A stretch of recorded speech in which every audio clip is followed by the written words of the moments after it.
Hi, Blazers. Dr. Roz here. I am talking today a little bit about what we'll be studying over the next several weeks as we navigate this e-learning together. So what I see is that we'll be starting Unit 4, or Topic 4, which for us is genetics. So we're going to be looking at things like inheritance. We'll look a little bit at meiosis, chromosomes, mutations, genetic modifications, and so on. Today we're going to start with looking at genes. So we will take a look first at the PowerPoint, and each day we'll have kind of a similar setup.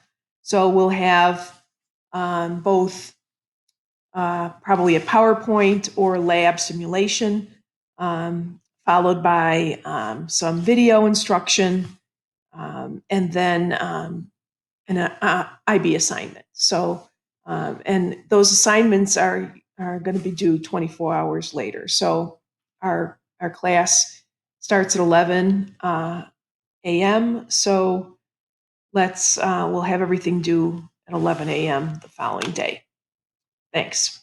So we're going to start with topic, what is considered to be actually topic 4 for juniors, but it's section 3.1 in the PowerPoint. And I'll post these so that you have the PowerPoints on their own.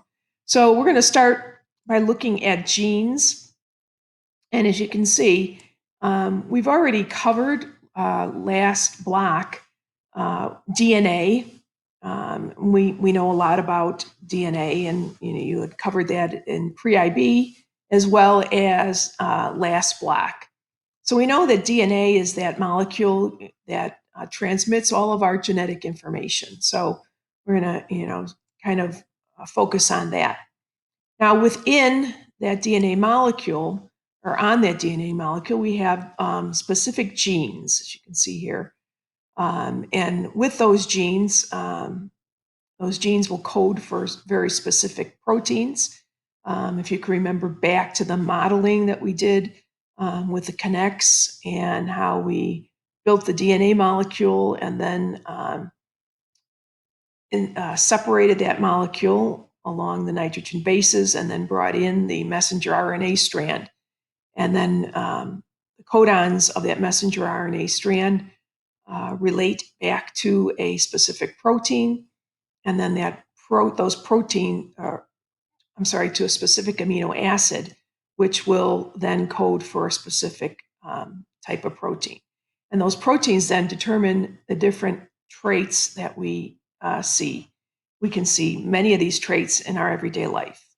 For example, the example they're using here is, whether the earlobe is attached to the side of the head or it is what they consider to be a free earlobe. So there's lots of different things like that. I'm sure you remember a lot of those from pre-IB biology. So here's our individual chromosomes, as you can see. And on every chromosome, there are specific genes that have been mapped out. Back in 1990, we began the Human Genome Project. That project took 13 years. It concluded in 2003. And what we found was that every chromosome, all 46 of the human chromosomes, have specific traits or genes that are located in a specific spot on the chromosome. These chromosomes are what are considered to be the locus or plural loci of on the chromosome.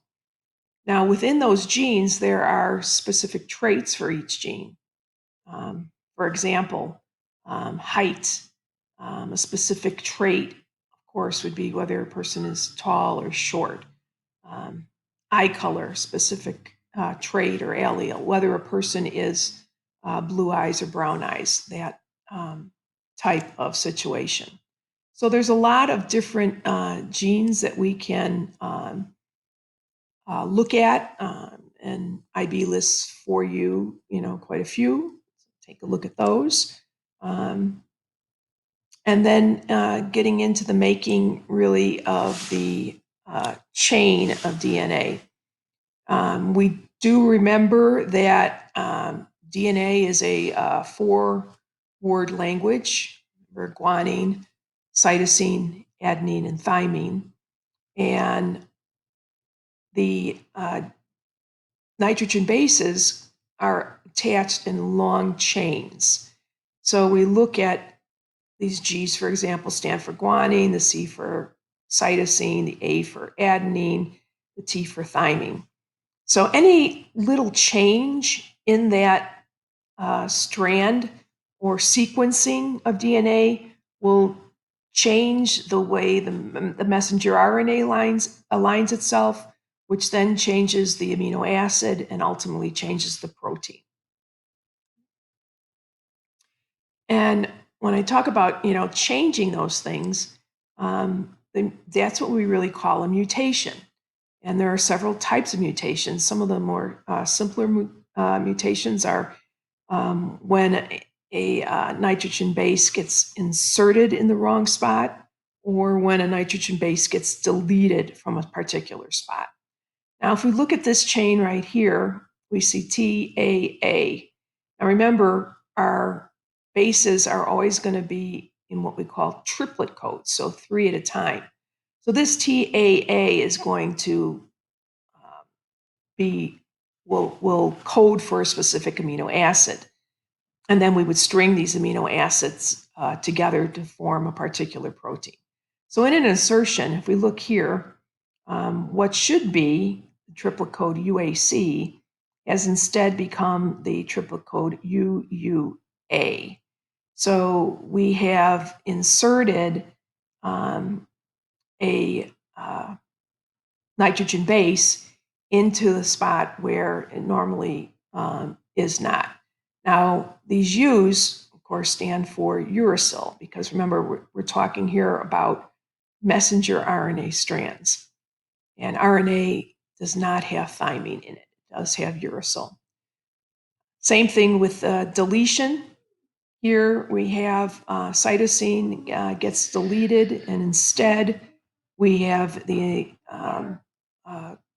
guanine, that next nitrogen base moves over into a spot because cytosine here was deleted. So instead of getting the amino acid tyrosine, which is what we should have, which then leads to another amino acid, glycine, and the strand moves on, instead we get the UAG triplet code, which is a stop code. So it completely stops the movement of amino acids into that particular area. Practically, we look at different things like, for example, sickle cell anemia is what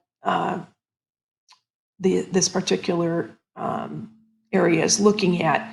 And, here's what should be what a red blood cell should look like. And it should be nice and round. It should have a depression here. It should have a lot of surface area so that it can carry the hemoglobin, which in turn moves the oxygen through the circulatory system as it runs through a person's system. But with sickle cell anemia here, and this would show up on a chromosome as a genetic mutation.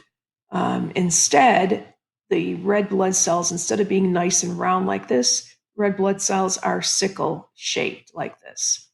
And that leads to, instead of free flowing red blood cells carrying oxygen, you get this kind of buildup of red blood cells where they stick to each other and get kind of stuck. And this leads to quite a bit of pain, especially in the joints, because of the buildup of these sickle cell shaped red blood cells. So, this would be one really application that looks at, what a change in that messenger RNA sequencing, what it does.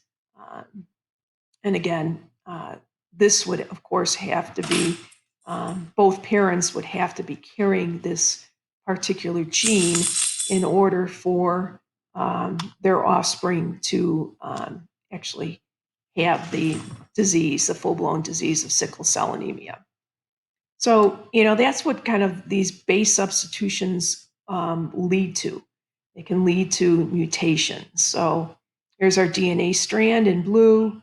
Our messenger RNA strand comes into the nucleus, aligns itself up. We get these triplet codes. They code for a specific amino acid, and then the string of amino acids form our protein. Mutations obviously cause a change in that particular amino acid, which causes a change then ultimately in the protein itself. So I mentioned the Genome Project.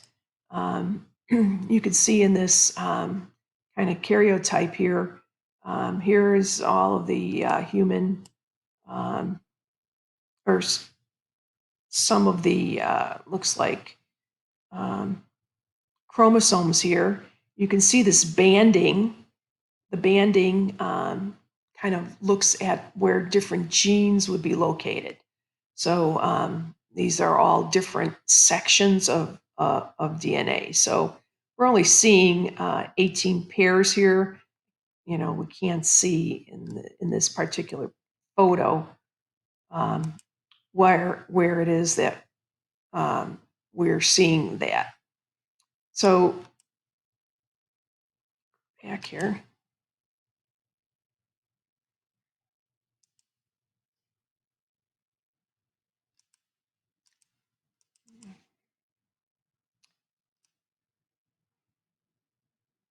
All right. So the Human Genome Project, as I mentioned, began in 1990. As I said, it ended up finishing up at about 2003. And what it found was that, we have about 23,000 genes in every human.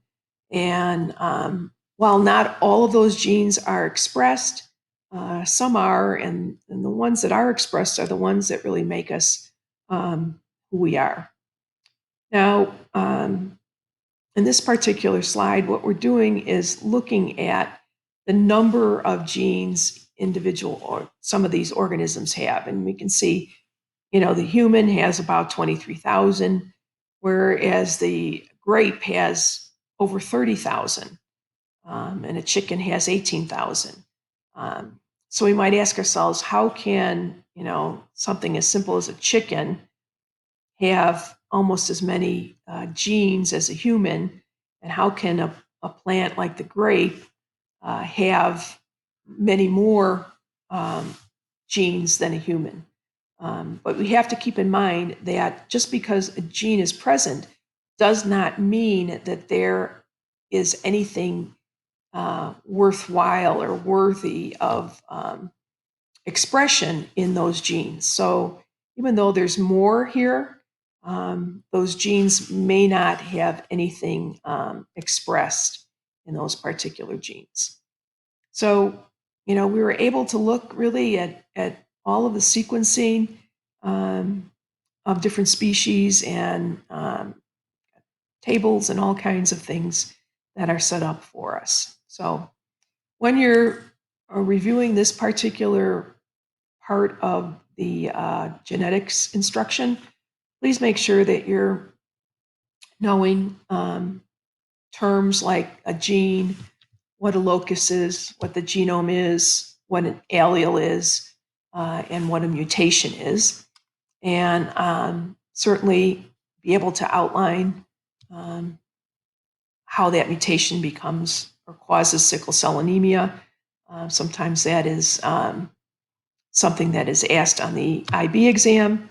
Know a little bit about the Human Genome Project, and be able to compare those number of genes in humans to other species and why some would have many more than we would expect. So that's it. Thank you. I hope everybody learned a little bit and just continue on now with what's in Google Classroom. I'll see you tomorrow. Bye.